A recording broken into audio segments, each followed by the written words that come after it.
Hi guys, welcome back to my channel. So in this video, I'll tell you all the tips about how I learned English. As you can see, I'm South Asian, so English is not my first language. Yet, I'm speaking to you guys in English. So what happened? And for a girl like me, who was struggling to even say, Miss, can I go drink water? To now making this video and telling you guys and expressing myself in English to you guys. Let's start the journey. Firstly, I'll tell you guys a bit about my backstory, okay? I used to go to an international school when to my elementary, but I used to go to Middle East. I was in Saudi Arabia, so I used to go to an international school there. And for the 5 years of my elementary, I could not speak English to save my life. Well, that is true that I did get an edge because I got the exposure, but none of the girls in my school used to speak perfect English. And for me, I was the weakest among them all. I could not, I told you, could speak English to save my life. I used to get really bullied in school for that, because even to form basic sentences and to express myself in English, because it was a survival game there. I could not talk to anybody because they were Arabs and other South Asians. I had to speak in English to express myself, which I could never do. So the first 5 years were really messy, but for some reason I stopped going to school, and that's when my journey started. I was good in written English and reading English, but I was terrible. Just terrible in speaking and listening. Fast forward, I left school for some reason. I was staying at home. I stopped going to school. I will get into this in my next video maybe. So I stopped going to school and I started watching a lot of animes. That's the only thing I would do in my house, just sleep and watch animes. And you can see where this thing is going, the subtitles. I used to read so much subtitles, I cannot tell you this. I would just read subtitles all day, every day. Even though most people say you have to listen to English, English dramas and English stuff to adopt English. But I think even subtitles sufficed at that time, because I used to read so much subtitles that even though it's reading, and I used to watch English dub of animes as well, kind of like Fruits Basket and Oran High School Host Club. They were my go-to animes if I was bored eating food and I just had to watch something. So these two animes were my first two picks. So I would say reading subtitles helped me immensely, because I had nobody to speak English with. My English was terrible at school, and when I stopped going to school, I was cut off from all exposure of English. So I just started reading subtitles. And before I knew it, I was talking in English. I don't know when that happened, but my sister was like, your English has improved so much. You're literally talking to me in English right now. And then I was like, yeah. I could never do this. But I was still terrible at speaking. So I was like, yo, I should move this a step further because I'm already improving. So I just need to improve more and more. So I started watching Twilight series, because I loved that at one point. I can't believe it. I used to watch Harry Potter a lot. They speak so fast and they speak so in a very deep accent that it was hard to catch what they were saying at first, but I still used to watch it even though I understood none of it, maybe at least 20% of it. But I still used to watch it with subtitles, and when my listening was good enough, I stopped reading the subtitles. And then I used to force my brain to watch it without the subtitles. I mean, a couple of times. That used to happen as well. So yep, that is actually my second point. You have to watch it without the subtitles. When you have read enough subtitles, you have to just switch off the subtitles and you need to watch without it. Actually, Netflix does have a feature like this. It actually has features where you can have two languages coming on at the same time. So which is really amazing, but I have yet to try it. I've only seen it. So if you do have Netflix, I used to have it, but I don't anymore because it's a topic for another video. I just don't like series there. Anyway, so as I was saying, some people do say that I went to an international school so that I might have an edge over other people in this regard, but I don't think so, because... Can you introduce yourself? Hi, I'm Sota. And I'm Yuta. I'm 13 years old and I'm in the second grade of middle school. And I'm 12 years old and I'm in the 6th grade of elementary school. We were born and raised in Japan and we've never been abroad. How did you learn English? Well, we've been listening to and reading English books since we were really young, and watching a lot of English television, listening to the English radio, music, all that stuff. Did you learn English? Actually, I've taught myself by friends. Yeah. Watching the TV show Friends. Yeah, the legend. RM does not speak in Korean English, he speaks in literal American English, and yet he did not go to an international school. So just by reading subtitles or maybe watching shows, you do pick up the accent, or you maybe, get a lot more fluent in this regard. So what I learned was at home, watching shows, watching English shows, watching animes, watching English dubs of animes. That's what really boosted my English skills by 1,000-fold, I would say, because at school we used to I was good at written English, as I told you. I used to get good marks in it, but when it came to speaking and listening, I used to get bullied for it. That's all I can say about it.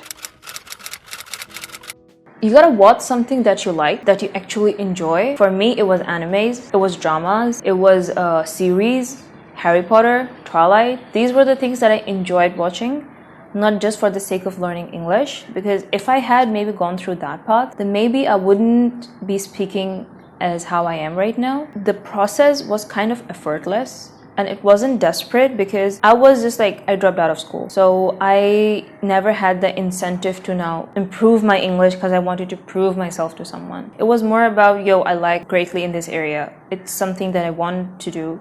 I have an interest in it, but I'm lagging a lot in this area. So how about I go on it on my own pace, and let's just see how far I can go. Maybe it wasn't even that. Maybe it was just I was enjoying myself so much that before I knew it, my English just improved. I did started putting conscious effort into it, but for the most part, I was just enjoying my journey. And that's when I got to know language learning does not have to be boring. So that's why I always keep saying it. If you don't enjoy the journey, you can never reach the destination. Another thing that immensely helped me, maybe I would say after reading subtitles, this is the second most important point in this video. I used to talk to myself in English, and I still do now.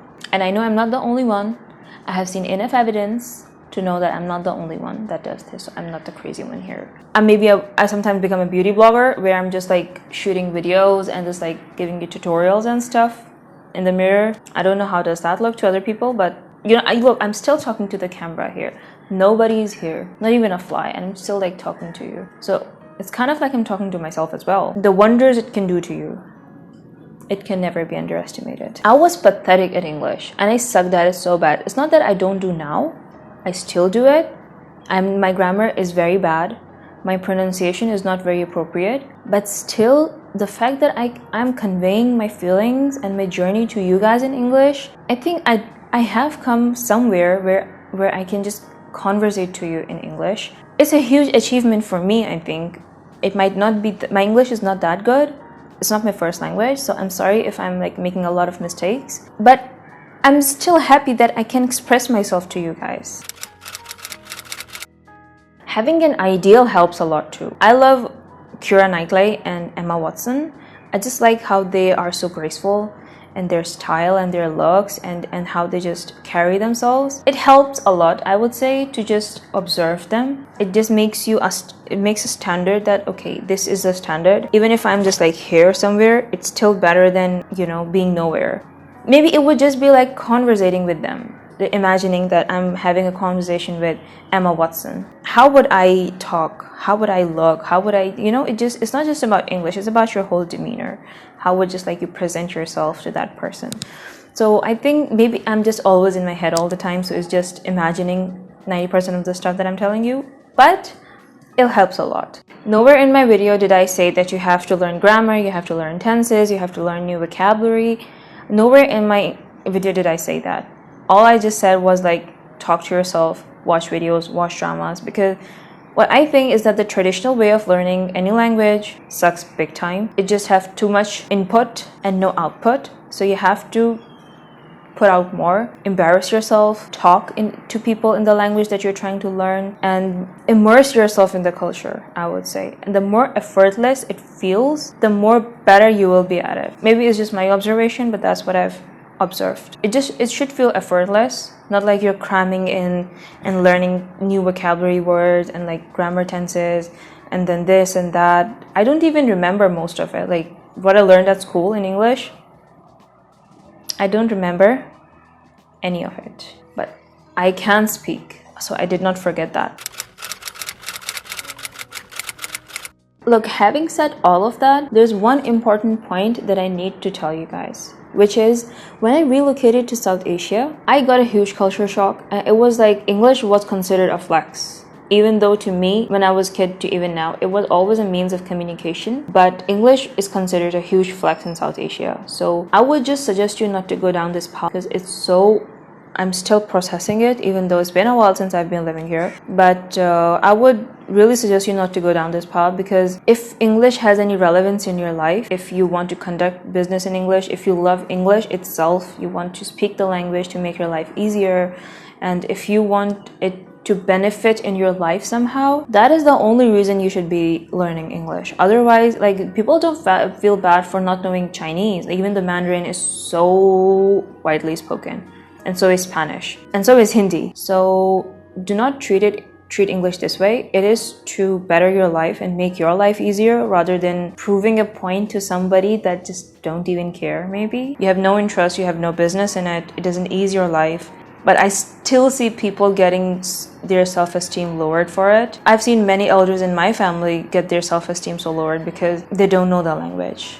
So this is one thing that I need to tell you, and I was so clueless about this before I came here, but now it has been in my knowledge, it's just one thing I would really